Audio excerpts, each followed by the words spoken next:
This here is the Jimi Hendrix wah-wah, the original Thomas design from the 90s. It consists of a backplate underneath with a short story of all the records he released and the usual about the battery and so on and so forth.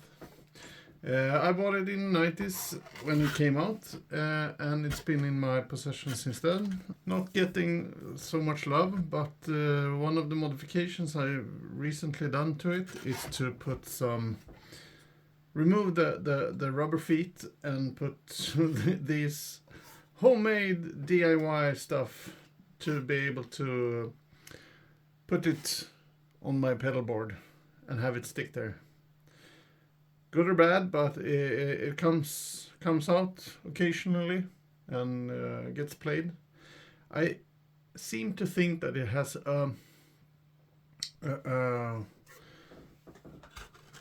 when it bottoms out, it does so on a much lower frequency, which, give or take with the guitars I use or the microphones I use, seems to be a bit... I tend to not overshoot so much.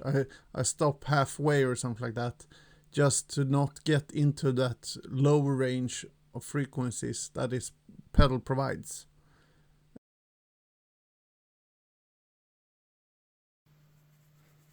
This here pedal is the Mooer Ultra Drive. I think it's supposed to be some sort of clone of the SD1 perhaps.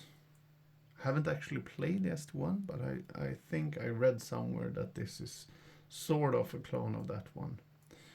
The thing with this that took me in was, of course, the price, but also that it has 3 different settings. The so-called original, extra, and ultra. And, of course, level, tone, and distortion. The small form factor plays in, of course. I have replaced this one. The 3 different types of distortions play in fairly well if you're into heavier stuff, hard rock, metal perhaps even.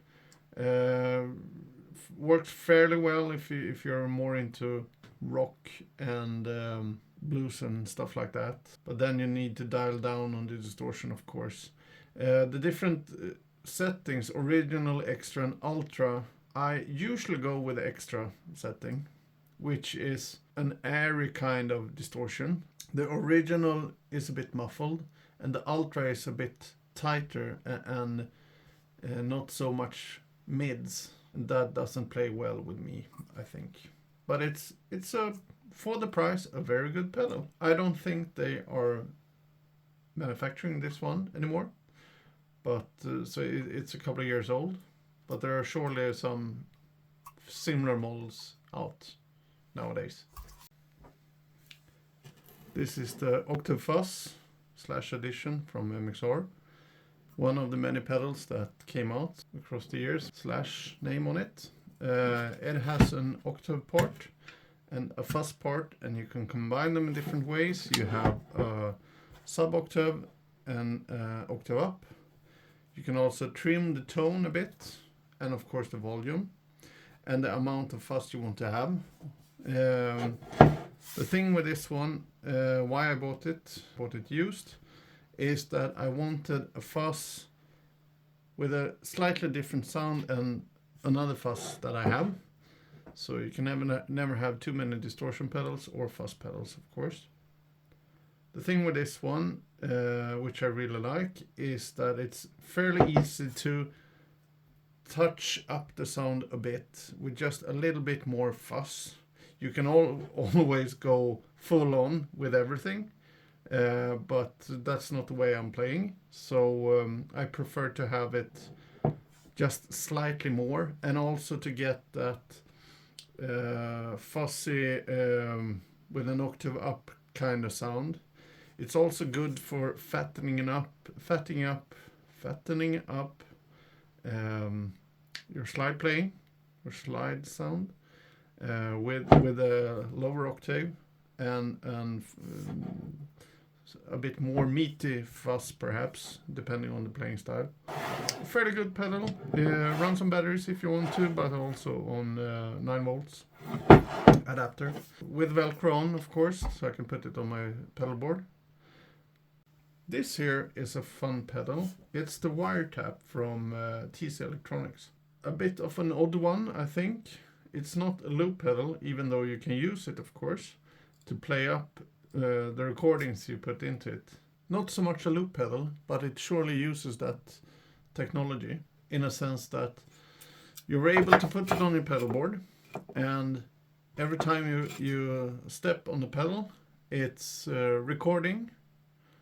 So as the name implies, it's a riff recorder. So if you have an idea, you don't want to lose it, you record it into this one. As soon as you press it, it records. As soon as you press it once more, it stops recording. And you can flip through the recordings with the play button or back and forward buttons. There's also an USB to take out the recordings and put it on your computer or DAW or whatever you have. Runs only on 9 volt adapter. There's no room in this one for a battery. So it's also an odd one in the sense that I think you can still find it in the shops, otherwise on the used market. But as a tool for a musician to store ideas and stuff like that, it's a really good solution. So look into that one. This is the Friedman Dirty Shirley. This is a Marshall on steroids.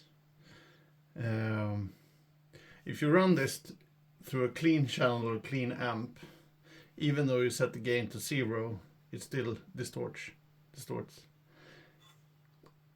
This, if I want a Marshall sound, this is my go-to pedal. It's a very good pedal. I'm not usually a Marshall guy, but this one satisfies my needs for sure. It can run on its own. You don't need to stack it with another distortion.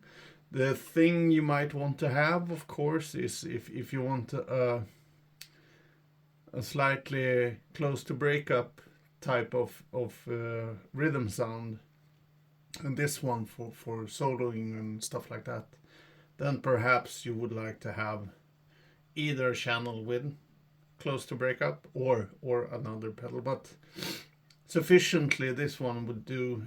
You could also just use this one and back off on the volume pedal on the guitar, perhaps.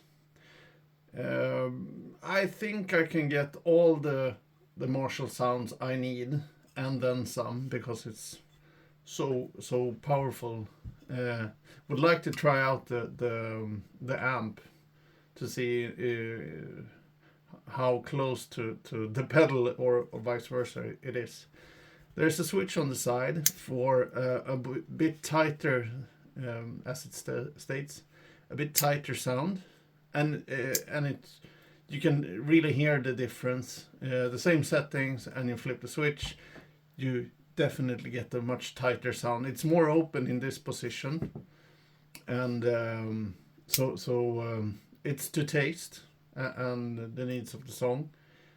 Run some batteries, but also with a 9 volt adapter. A really good pedal, a bit on the expensive side, but a keeper for sure.